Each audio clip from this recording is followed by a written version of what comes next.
So in answer to your question, though, the heart is actually a very simple structure. It's a very resilient structure. It's simply a pump.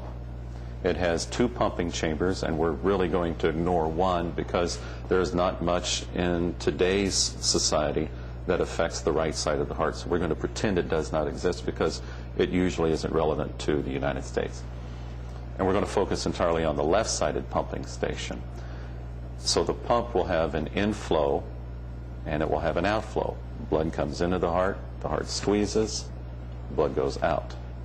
It's that simple. So there's a pump that does this 60 to 80 times a minute with an inflow and an outflow. Like all pumps, it needs an energy supply, and it gets its energy supply by way of coronary arteries. Now, we're turning this so that we're viewing only the left-sided pumping station. I'll open the heart to show the inside of the pumping station.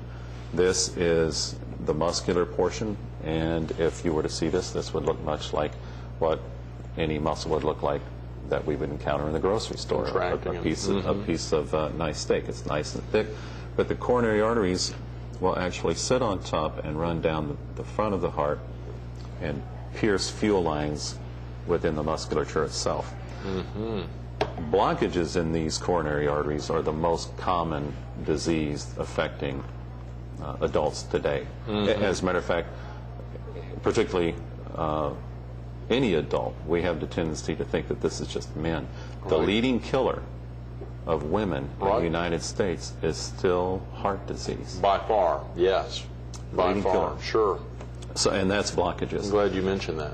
So we have fuel lines, coronary arteries. We have valves which open and close and allow blood to enter at the appropriate time and allow blood to exit at the appropriate time. This is an example of a mitral valve, which is actually a mitral valve. A mitral valve. It's shaped almost like a bishop's mitre. That's why it's called the mitral valve. But it is also an important structure because it actually forms the skeleton of the heart. We don't think of the heart as having structural elements like bones, but in fact the mitral valve itself is a structural element, in that if we look at this on the internal portion, we see the valve here, and it attaches to the muscle here. Wow. But the top of the valve is actually a circumferential ring that the entire musculature is suspended from. So the heart has structural components, muscular components, valvular components, moving components, and a fuel supply. Fascinating. And the fuel supply is? It's blood, right? But blood primarily because of the components it carries, oxygen and sugar. Remember, 60%, 65% of blood is just simply water. Right. The cellular component is 35 to 40%. That is fantastic. Well, I'm sure glad. And complications on the mitral valve side, are they very common, or is it, maybe you just said that, and forgive me, I was so mesmerized looking in there, watching your hands move in there. The complications, are mitral valves replaced on a regular basis? Is that something that you do, or is that something that, and maybe real quick, the difference between a cardiologist and a cardiovascular surgeon, are there different procedures that they would perform?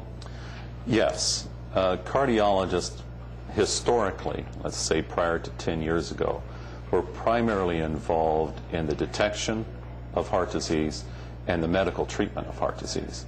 Over the last decade or so, they have been involved, specialist cardiologists, interventionists we call them, have been involved in opening blockages in coronary arteries by way of percutaneous techniques, a catheter through the groin. Right. And they've done a nice job there that has prevented or delayed, depending on the argument which side you take, delayed many patients going on to have an operation and maybe prevent many patients from ultimately having a heart operation. Surgeons have always been involved in the treatment or the anatomic correction of structural elements of the heart.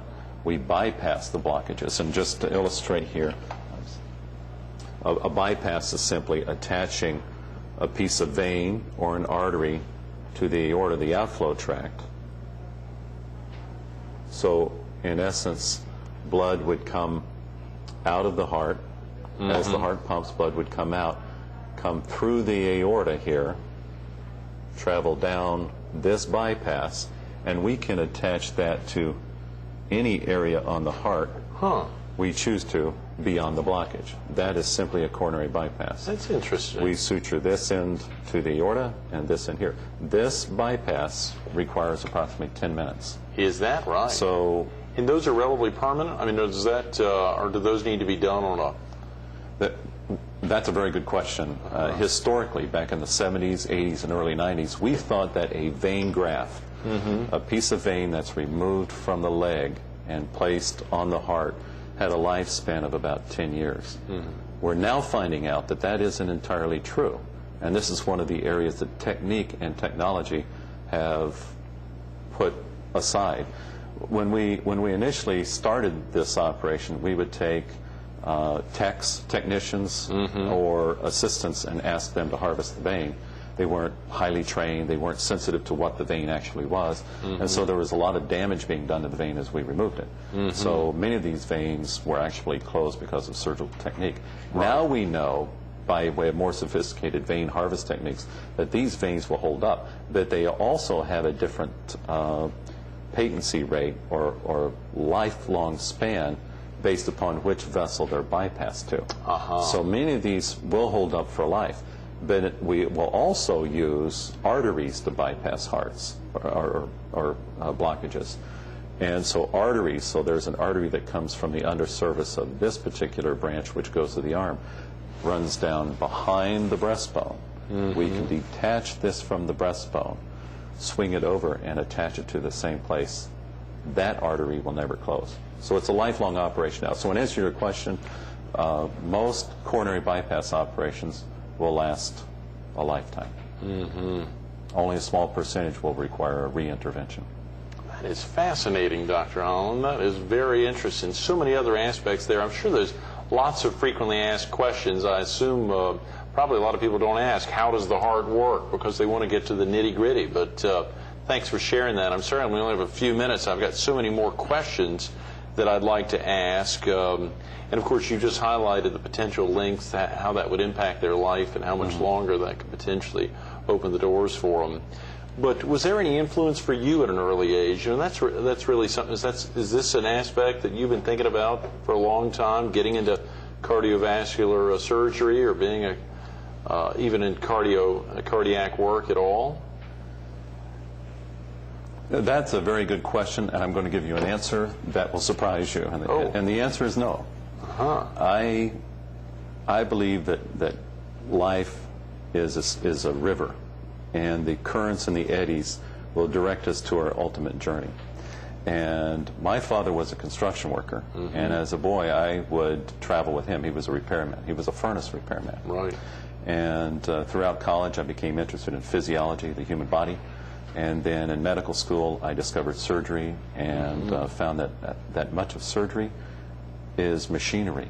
Much of our body functions like a machine. Once we understand how it works, we can actually apply techniques to fix it. And so that's what ultimately led me to heart surgery. That's fascinating. That is very interesting. Well, that doesn't surprise me at some level because, as you say, so oftentimes folks will end up, I mean, think about what's happening. Children in college, kids in college, 18 to 22, so many diversions for them, and what they may have thought of going into college versus what they get, what they're doing when they get out. Things change dramatically. I think so, and for the young people who might be watching today, my son is in college, and I have not directed him. I said, go. It will reveal itself. Take your time. Your interests will reveal themselves, and the most important thing is, do what makes you happy. Good for you. Certainly being a heart surgeon has brought a great deal of satisfaction. Right. Heart and Vascular Institute there at McLeod. Folks travel quite a long distance to get to y'all's institute there.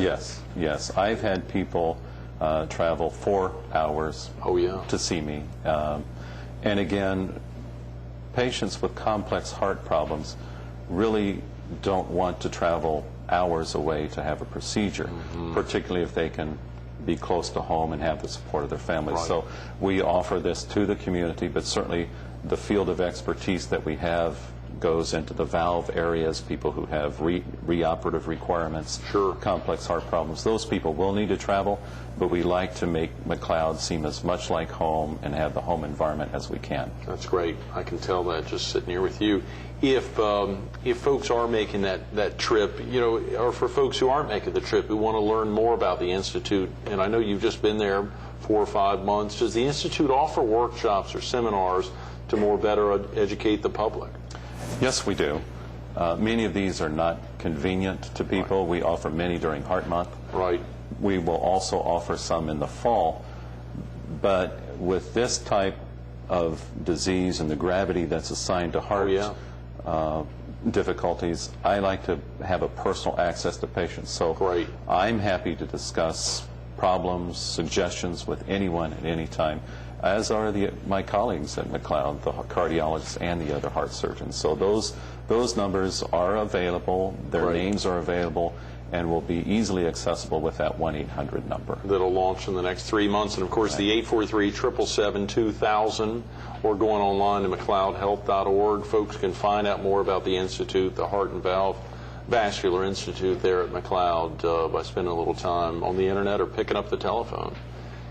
And, you get that aspect of things changing and obviously time changing, you ending up in that position. What if you weren't a cardiovascular surgeon? What do you think you'd be doing? Do you think you'd be following your dad, working on furnaces? I think I would. I like the mechanical aspect of solving problems. We have to have a basic understanding of any system that we have. Right. But once we have that, the fuel supply, the pump, the valves, it's a mechanical component. The aspect that construction and mechanics doesn't have that being a heart surgeon does is the human element. There is nothing more important to me than walking out of that room and shaking the wife's hand, and I say the wife, the men don't have the emotion, but the wives are always in the waiting room, a lot of anxiety, many of them have tears in their eyes, but when I walk out and say things are going to be fine, a universal response is just to reach up and give me a hug. That means so much to the physician, and I'm not certain that our society today actually appreciates how much that hug actually means. Those are great words. Thanks so much for being with us this morning, Dr. Holland. Thank you, Greg. Appreciate it. Absolutely. Stay tuned to more Carolina People with Dr. Jamie Holland coming up next.